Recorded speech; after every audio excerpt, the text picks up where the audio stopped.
ko sutura en tout cas daal Cheikh Omar ñu ñëw ci yow. waaw mais Diorin li mu wax quasiment c'est la même chose. oui. parce que tey mag la aussi. je crois que vie carcérale il n'en a pas besoin. pour man wax na xalaatam. c'est vrai que nag pour nga wax ci lan lañ koy toppee. amuloo élément. parce que c'est pas la première fois parce que bële passé bi nga xamante ni yëkkati na ay kàddu. oui.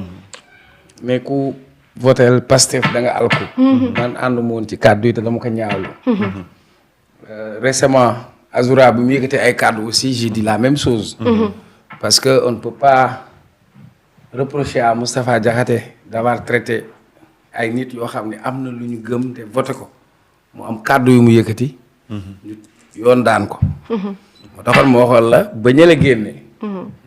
il fallait que justice def appliqué aussi du dëgg. je crois que ils sont en sursis. ce n'est pas la première fois am na chroniqueur bi fu yëkkati woon ay kàddu. bi mu demee tamit ñu bàyyi ko defal ko sursis. Omar Sow ak nii barki démb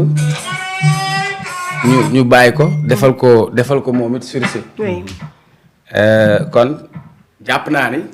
moom teewoon nañ ko ci lu nu mel. moom purge pénal kon ba tax na buy génne ay kàddu nit ki am nga droit opposé wu. ça aussi il faut qu'on l'accepte.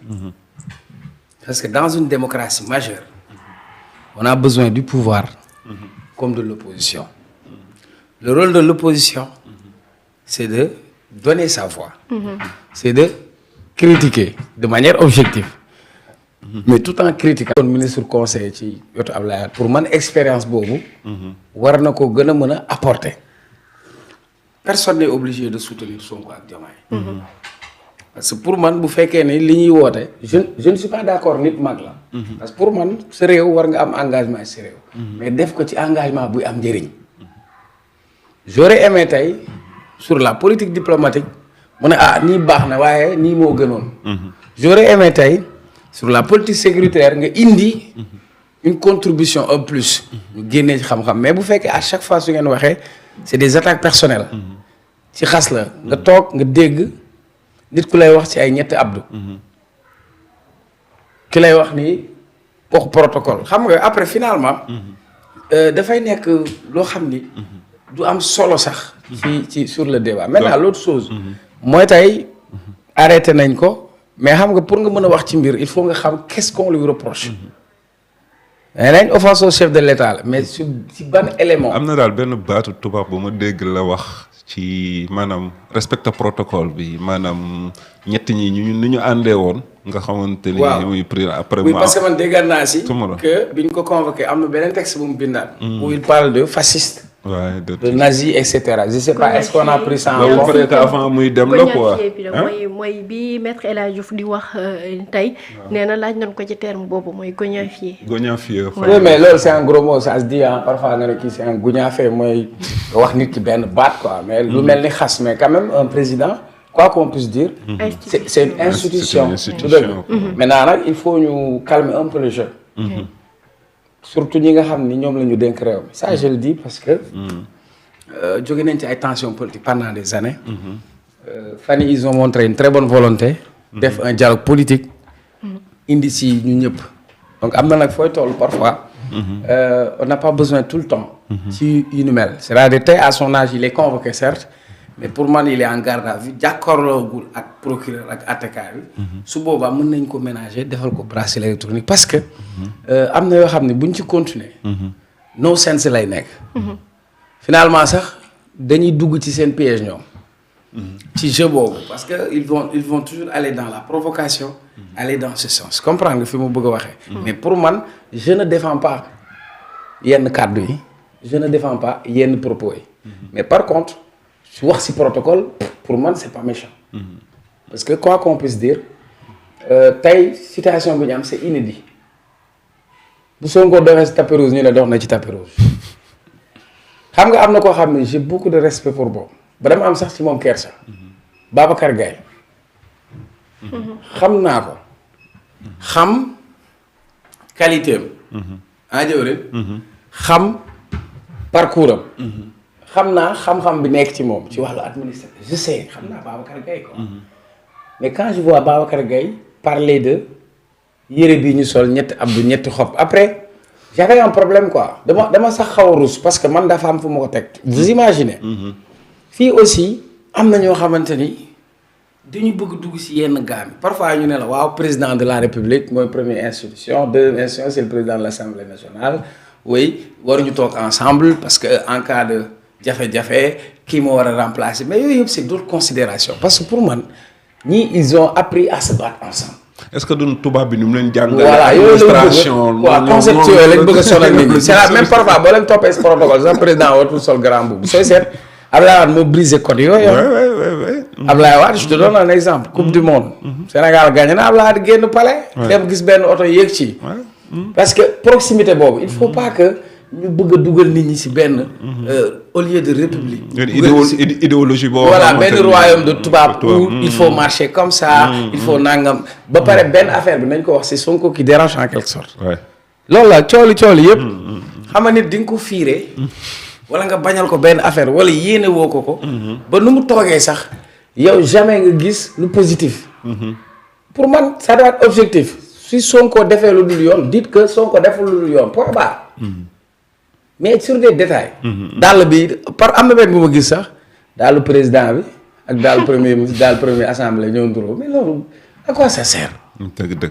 mais nag pour man à son âge aujourd'hui mag kenn du ko yedd parce que bu le passé mayu ma ko dara parce que lee mu wax ànduma ci woon dama ne leen kii li mu wax ni dafa ëpp parce que li mu wax mën na jur leneen du dëgg mais bu fekkee ni pour li ma dégg c'est des trucs de protocole là non pour man loolu soxlawul ñu ko ci jàllale ci kaso bi wala di ko fa tëj quoi on n'en a pas besoin et puis pour man am na fu tension di toll parfois yow yaay baisser un peu de tension. mais est-ce que fii juubuñu parce que sëñ Fallou da doon wax naan olof day jaawale ñett ragal moytu ak wormal.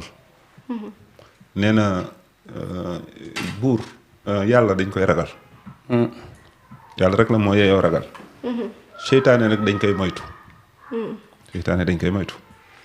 di nga tubaab bi nee na on mange pas avec le diable même. léegi nag comme yow li nga wax nii. waaw Machiavel. am ni homme politique yu bëri moom la ñuy fanaanoo. waaw dafa ne mieux vaut être craint que d'être respecté. waaw parce que Machiavel. affaire dictateur. mieux vaut être craint que d'être respecté. parce que pour moom ki la respecté tey. suba mën na la bañ a respecté. mais ki nga xam ne daf la craindre. ba dootul am fit dootu ko ñeme. mais tey. léegi nag foofu nag la suñu problème nekk au Sénégal parce que en politique il y a des Sénégalais yoo xamante ni ñoom c'est des machiavéliques. il y a des Sénégalais yoo xamante ni ñoom ils sont daara.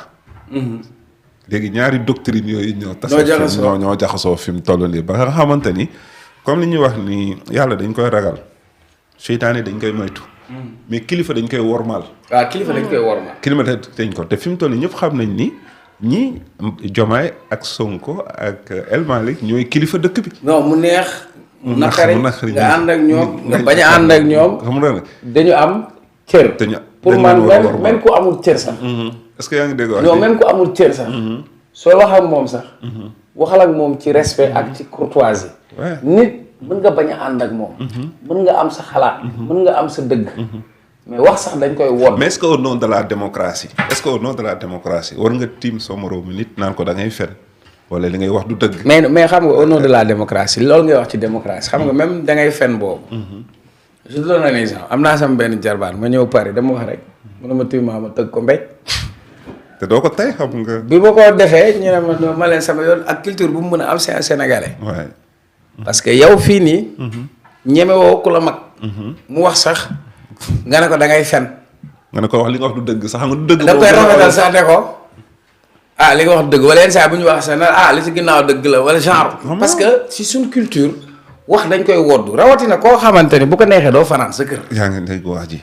koo xamante ni moo la yilif. xam nga ñi yilif réew mi yëpp moo leen boole yilif. te kilifa du tuut parce que yàlla. parce que moo ko jox kilifteef boobu. xam nga donc pour man il faut que ñu ressaisir quoi. loolu la quoi man entre nous. il faut que ñu ressaisir su ma sañoon barke alxuraan karim du fa fanaan.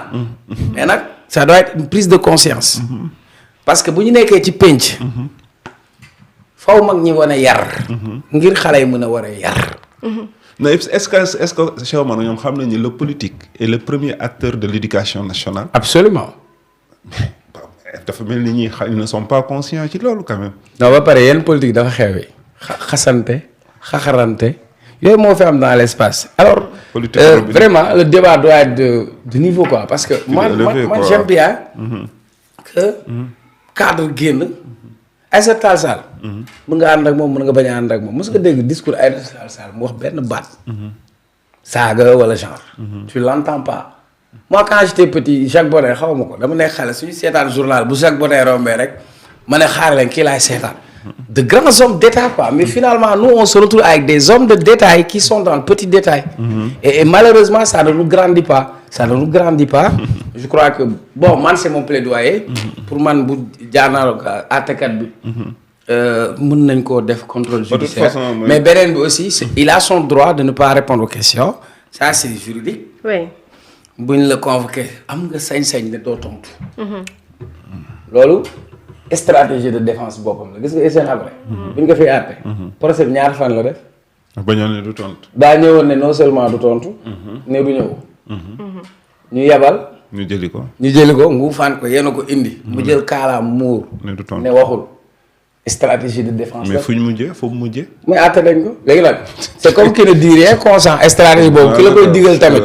na ko xam daal. waaw loolu la. mi ngi noonu. léeg-léeg daal parfois nga jëlale parfois nga dégg yenn kàddu sax tànqam lu ko nekk ci la nga war a. en tout cas mi ngi actuellement en garde à vue ñaanal ko rek mu daal di fay yem moom de dénkaane na laata muy.